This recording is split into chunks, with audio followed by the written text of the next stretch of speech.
Mm. Mm.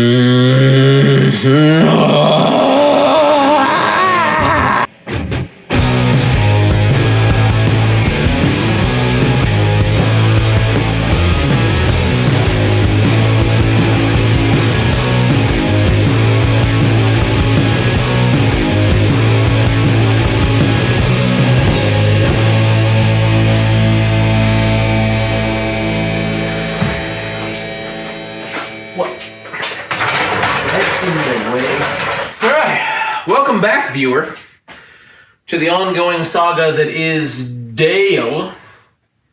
This is not Dale. I promised you last time we would go over everything that's been done to Dale since he came into my possession. This is going to be that video. There's no reason to waste any time. We can jump right in, but first, I want to tell you that you should stick around until the end to find out where Dale is right now. He's not here, and he's not out there, or over there, or over there. He's elsewhere. He's away at camp right now. If you stick around till the end, we'll talk about where he is and what goods he will be receiving while he is there. So, without further ado, let me take you back in the Wayback Machine to about 5 months ago. That's me, like going back in time. To reduce an exhaust leak at the head, I attempted to flatten out the flange of the header and put in a brand new gasket, and that only sort of worked. I swapped out the old aftermarket electric fuel pump and pressure regulator for a newer, lower pressure unit to attempt to keep fuel from dribbling down into the carb, and to that end, Ryan also rebuilt and refreshed the carb, and the fuel still poured in. So I eventually bought a brand new Weber 3236, which definitely solved the dribbling problem, but now the power is way down, above 4,500 RPM. It needs some sort of jet tuning, which I'm currently incapable of. While trying to figure out the low power issue one day, I pulled back into the driveway, and just as I got to the shop, I stuck the stick in neutral, and then it wouldn't go back into gear. It was like the clutch wasn't engaging. So I went down the hydraulic path, and that was all well, so the issue had to be mechanical. So off comes the trans and clutch, and inside the pressure plate was, well, pieces of the clutch. They popped off and jammed themselves into the springs on the pressure plate. I took the opportunity to clean and paint the trans a bit, then got the new clutch with all the associated bearings installed and back together, and now Dale is back to shifting as good as he ever did. While the trans was off, what I should have done was undone the oil pan and changed the leaking gasket, but I forgot. So instead, I had to undertake a Herculean effort after the trans was already back on the motor. We dropped the subframe and lifted the motor, and it was a big mess. And when I say we, I mean myself and my girlfriend's son, Miles. He's a handy wrench, and he's been a huge help getting Dale back on the road. We pulled the pan, painted and cleaned it up, reinstalled everything, and immediately it spewed oil out of the driver's side. The gasket got pushed into the pan on installation, turns out, and a quick fix with a large amount of really good RTV was deployed and has so far stayed intact. The brakes on this car were brick wall solid when I first got it, and I knew something must be wrong. I started by suspecting a malfunction in this vintage safety breaker that was installed on the front line, so I took it out, borrowing a newly refreshed hardline from Dorothy. Still, there was no movement in the pedal, so we jacked up the rear of the car and found that the left rear wouldn't spin at all. The wheel cylinder was locked. I had an alignment scheduled for the next day, so I had to think fast and stole yet another part from the ill-fated 73. The wheel cylinders on that rear end were brand new units that I installed when I rebuilt that rear end a long, long time ago. With the new wheel cylinder in place and the drum reassembled, the brakes had much more pedal travel and felt great, even if they still didn't do a great job of stopping the car.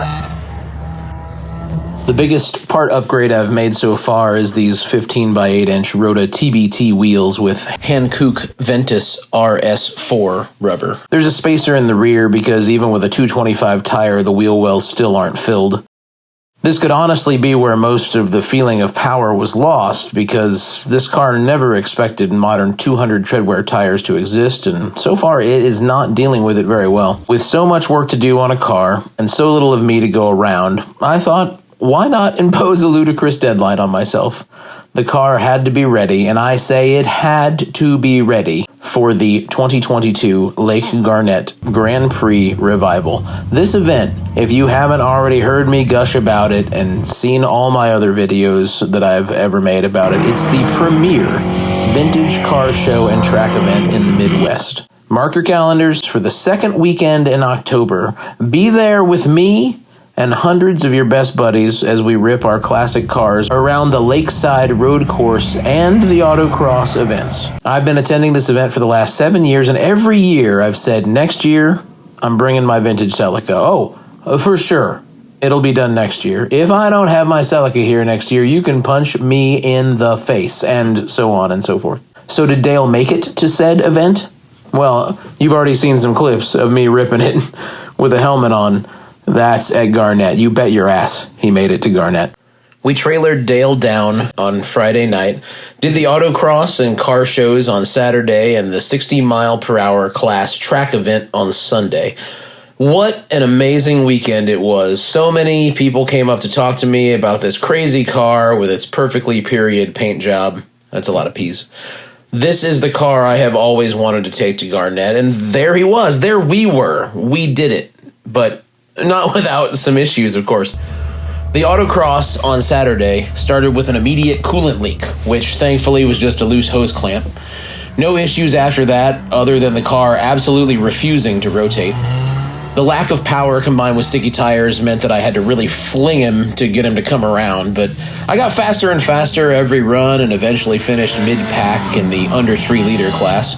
I have a lot to learn about autocrossing Dale, but I can't wait to get started. First, he needs the rotation, and that's going to be handled very soon. Remember the teaser I did before? Stick around, we're going to talk about it. The car show on Saturday was a great time, but sadly Dale didn't come away with any awards. He's not the best cosmetically on the outside, with the rusting rockers, peeling paint on all the trims, plus a few chips and dings. We'll sort all that out over time, and he'll get all the show to match all the go.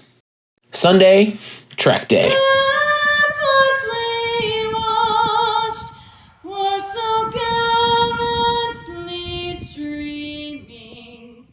I entered him into the 60-mile-per-hour maximum touring class because he was, as of yet, untested, really even on the road.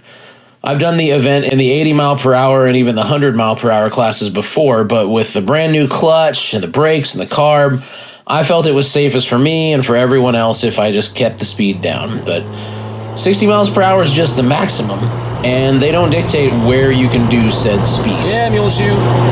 Yeah, Dale. Yeah!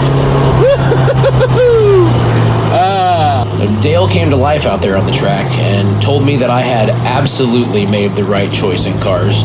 Even though he still couldn't rev out properly and the front right wheel bearing was absolutely crying.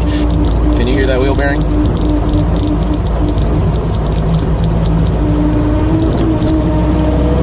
Yeah, it's very much not good. Dale poured through the turns and ran away from much newer cars. This event showed me the way forward for Dale. Are we done? Damn. I believe he is meant for track duty. Autocross every once in a while, I'm sure, but Dale just wants to run.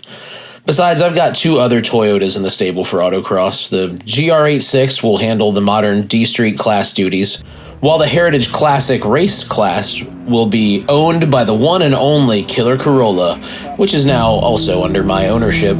Expect a whole video on that one later if I find the time. The videos just take time, and frankly, I'd rather be wrenching or racing, but I'm going to try to keep everybody in the loop as much as I can, and so I can stay in that algorithm. Lord of mercy, yes, we got to stay in that algorithm. He loves it. So, he did it. Yes. We did it. My crew and I got Dale to and through the Lake Garnett Grand Prix Revival and back. Now, here he sits. Well, somewhere he sits. But where is he sitting, and what is he waiting for?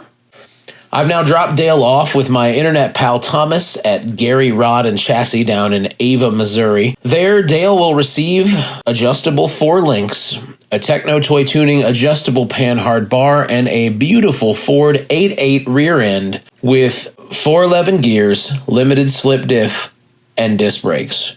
Tom has done this to Celicas before, so I know that he's going to crush the work. I can't wait to get the car back and see what it's capable of. In the meantime, I'll be pulling the 18RG motor out of the 73 Celica and getting it ready to drop into Dale. Hopefully it'll happen in the off season before autocross fires up again and before there are track events to do. But the deadline, once again, just like it's going to be every year, is probably Garnett. So that's Dale. That's where he is and a little of where he's going. He's one hell of a cool car, and I'm so happy that he found his way into my Facebook Marketplace suggestions. If you have any suggestions for where you think you'd like to see Dale going, what you think I should be doing, if you think I'm doing something wrong, I need something that I absolutely don't have on my radar, please drop it down in the comments. I don't know what I don't know. And I've been in and out of this Celica game for 10 years, and I just want to make sure that I am building this car the best way possible for the events that I'm going to do with him. So if you know some secrets, some tips and tricks, or some new parts that I might deploy, please let me know. And we will see you next time.